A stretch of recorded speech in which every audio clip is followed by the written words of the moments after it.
Como le dijimos antes de la pausa, un placer recibir al presidente de ANCAP, Alejandro Stipanisic, aquí en la entrevista central de BTV Noticias. Alejandro, ¿cómo estás? Buenas noches, un gusto para mí estar con ustedes hoy.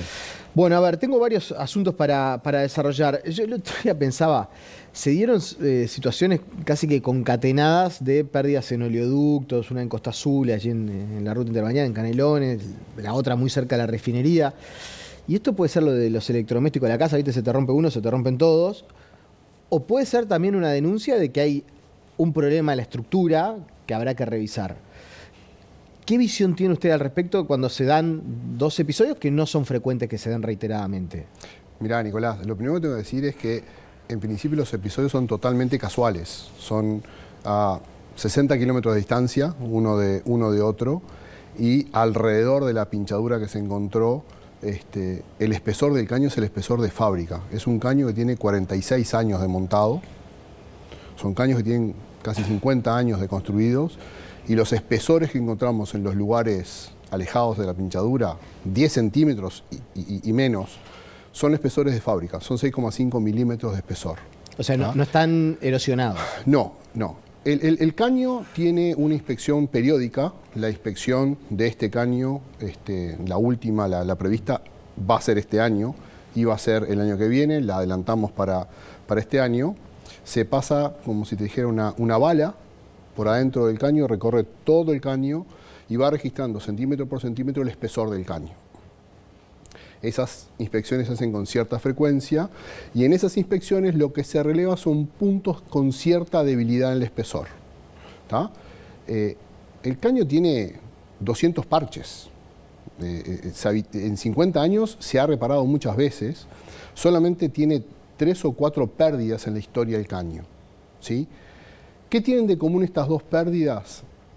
Llamativamente, las dos pérdidas son en lugares en los cuales por arriba del caño hubo algún movimiento en la superficie. El caño es un caño de 16 pulgadas que está revestido por una tela protectora que lo protege de la corrosión. Alcanza con que una pala mecánica, una retroexcavadora, rasguñe apenas la tela para que ahí, en el correr de muchos años, se produzca un evento de corrosión. No tengo confirmación, pero tampoco tengo dudas que esos movimientos de tierra en los dos lugares tuvieron que ver. La segunda de las pinchaduras, esta que está enfrente de la refinería, la verdad que nosotros estábamos un poco desanimados porque pensamos que la pinchadura iba a estar abajo de la carretera. La pinchadura se encontró en el cantero central, por lo tanto es reparable. O sea, no hay que romper todo. No hay que romper la carretera para nada, no se va a interrumpir el tránsito. Se está trabajando, ahora mismo se está trabajando, pero es en el cantero central. Pero ¿qué ocurre? Ese caño se instaló antes de los accesos al Montevideo. Entonces es posible que haya habido una condición anormal en el movimiento de tierras, como pasó en Costa Azul, que estaba abajo de un camino y al lado de una columna de un transformador de luz, en el cual haya habido algún movimiento que haya afectado ese revestimiento.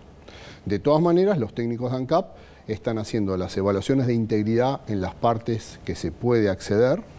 En los dos lugares se hizo medición de espesores, ya te digo, el caño está como nuevo. Claro, lo que yo, mientras usted hacía la exposición, que creo que es muy clara, pensaba, bueno, pero quizás haya otros lugares donde también se removieron tierra que habrá que prestar atención, sin duda que sí, y por eso adelantamos la inspección del oleoducto que estaba prevista para el primer trimestre del año que viene, pero es un equipo muy sofisticado, es un equipo que hay que traer del exterior, hay que hacer la interpretación de los datos, son 160 kilómetros por la circunferencia del caño que quedan relevados, ¿no? Es un rectángulo de 160 kilómetros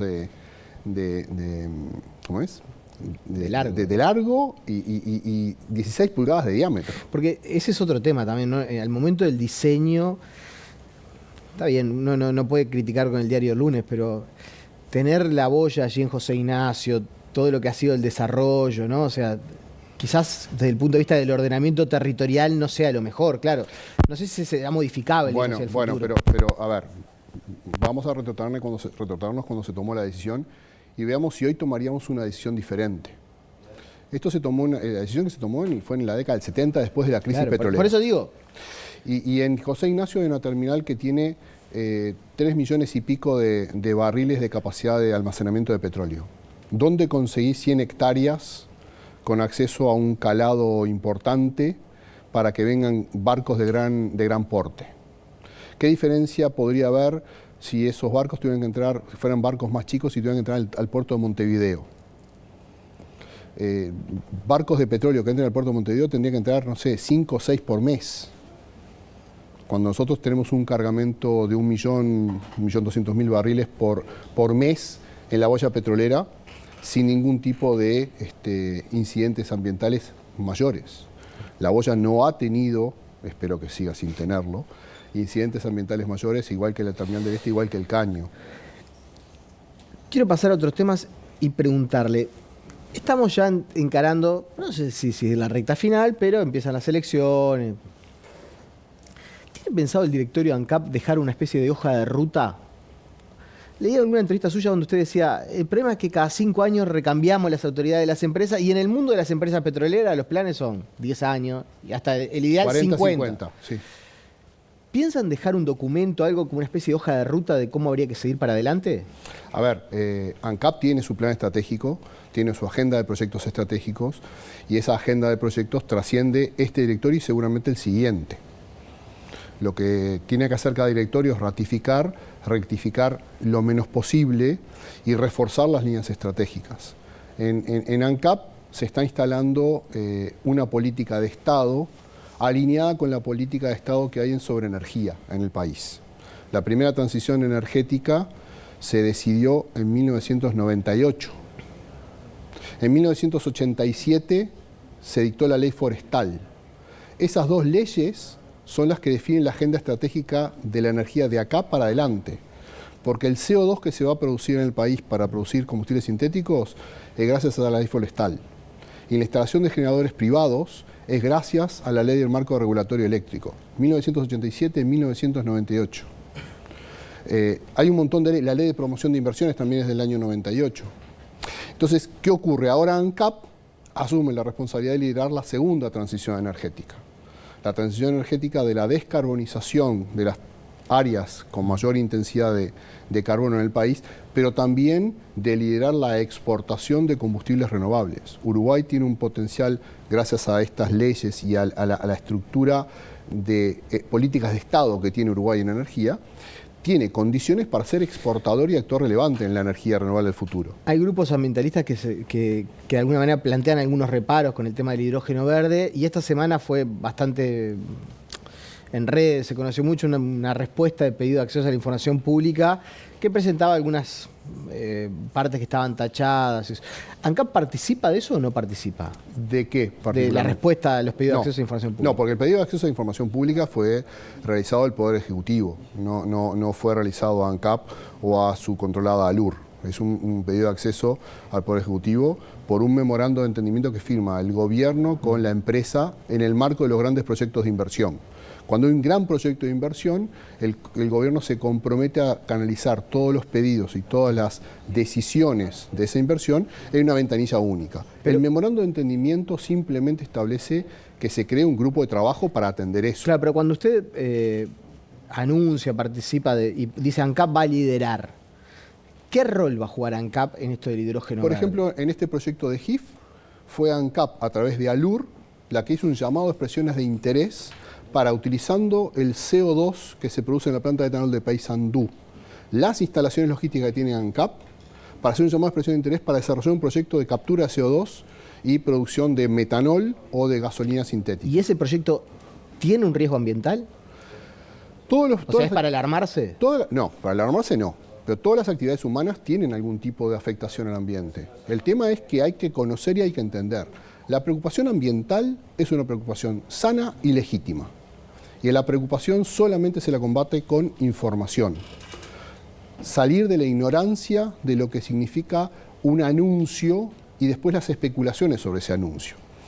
El acuerdo que tiene ANCAP con GIF es un acuerdo, ALUR en realidad con GIF, es un acuerdo para suministrar CO2 de la planta de etanol, para intercambiar servicios y para desarrollar un proyecto de inversión en Paysandú que va a estar a cargo de GIF. GIF se va a encargar, ya se está encargando, de los trámites de las autorizaciones ambientales, pero el proyecto de ingeniería en sí todavía no está definido. Por ahora estamos trabajando con un concepto más detallado, con una evaluación de la factibilidad del proyecto, y eso dio paso a que GIF contratara el diseño y la ingeniería de detalle. Cuando eso se termine, que va a ser el año que viene, avanzado el año que viene, ahí se tiene que procesar una decisión final de inversión. Recién allí el proyecto va a tener toda la caracterización de detalle. Las dudas medioambientales hoy no tienen sustento. A ver, yo creo que todavía no tienen sustento, pero muchos detalles que van a explicar situaciones pueden estar más adelante. Pero el tema, ¿cuáles son los riesgos ambientales? El consumo de agua. Estamos hablando de que el proyecto va a consumir 40 a 50 litros por segundo de agua en un río que tiene un caudal de 6 millones de litros por segundo. Estamos hablando de un consumo de agua que es menor a todos los consumos industriales que están, o agropecuarios incluso, que están utilizados, están siendo autorizados o se utilizan en el país. Entonces, hay que sacar los mitos y hay que trabajar sobre datos fidedignos, no opinar en vacío. Casi que a manera de ping-pong, ¿va a estar pronto antes de fin de año esto de que los ahorristas uruguayos puedan participar de la inversión? No. ¿Usted tenía esa intención? Tengo la intención, tenemos la intención en ANCAP de definir una forma de financiar los proyectos energéticos de ANCAP en el largo plazo. Eso no significa que ANCAP participe, sino que nosotros tenemos que asegurar que los derechos que tiene ANCAP sean aprovechables. Sí, que pequeños por el ahorristas país. Uruguayos o ahorristas. Estamos hablando de proyectos. Este proyecto de GIF va a salir 3.600 millones de dólares o quizá más si la generación eléctrica queda dentro del proyecto. ANCAP tiene la posibilidad de participar en hasta 30%. ANCAP tiene el derecho de participar en 1.000 millones de dólares de la inversión. ¿De dónde sacamos 1.000 millones de dólares? ¿Es razonable que ANCAP se endeude en 1.000 millones de dólares? No. Entonces lo que queremos instrumentar es cómo ejecutamos ese derecho en favor del Uruguay. ¿Pero va a estar la herramienta ante fin de año? Pretendemos que sí. Se mantiene esa intención. Lo otro, los 30 millones de dólares de la tasa inflamable de la Intendencia, ¿lo pudieron cobrar o no? Está en la justicia y seguramente los vamos a cobrar. Es un reclamo. No hubo una mediación, hay un intento de acercamiento. No hubo forma. Las posturas siguen siendo las mismas. Sí. La declaración de inconstitucionalidad ya cayó la tasa de inflamables. Por lo tanto, el reclamo administrativo y judicial que hace DUCSA en nombre del Grupo ANCAP y también lo hacen DISA y Acción, es un reclamo que tiene mucho asidero y que va a tener andamiento, pero tiene que pasar el proceso judicial. Y ahora sí la última. ¿Quién va a ser el próximo gerente general de ANCAP? Lo vamos a estar decidiendo la semana que viene. Es una decisión compleja, no menor. Lo que sí te puedo decir es que ANCAP va a tener gerente general. No es admisible lo que pasó en el pasado de que ANCAP no tuviera gerente general. Va a ser una persona de la estructura. Y estamos en un proceso. Va a ser un funcionario de ANCAP. Va a ser un funcionario, va a ser un gerente de ANCAP. Un actual gerente de ANCAP va a ser el nuevo gerente general y lo vamos a definir y a anunciar la semana que viene. Y es un gerente que queda más allá de que eventualmente pueda cambiar el gobierno. Nosotros vamos a definir. ANCAP no puede estar sujeta a los avatares del gobierno. Una organización tan compleja, tan vasta, el grupo industrial más grande del país, no puede estar teniendo cambios de timón. Así que nosotros vamos a hacer una fundamentación de la selección que esperamos sea ratificada en el futuro. La última en 30 segundos, ¿le dolió que Horvath se fuera? Sí, me da mucha pena por ANCAP, me da mucha pena por la organización, pero le auguro y le deseo lo mejor. Él tomó una decisión, jorobamos siempre con Ignacio, que a veces decimos que no es humano, y descubrimos que es humano, porque recibe una propuesta laboral en la que va a ganar más dinero y tiene menos preocupaciones. Entonces reaccionó como cualquiera de nosotros profesionalmente hubiera reaccionado. Alejandro Stipanisic, le agradecemos por estos minutos. Paseamos por todo. Debe ser la primera entrevista que no le preguntamos. ¿Vio cómo vamos aprendiendo de los periodistas? No le preguntamos ya por el precio de los combustibles. Lo dice el mercado. Exactamente. Gracias, Nico. Vamos aprendiendo a poquito. Gracias, Nico.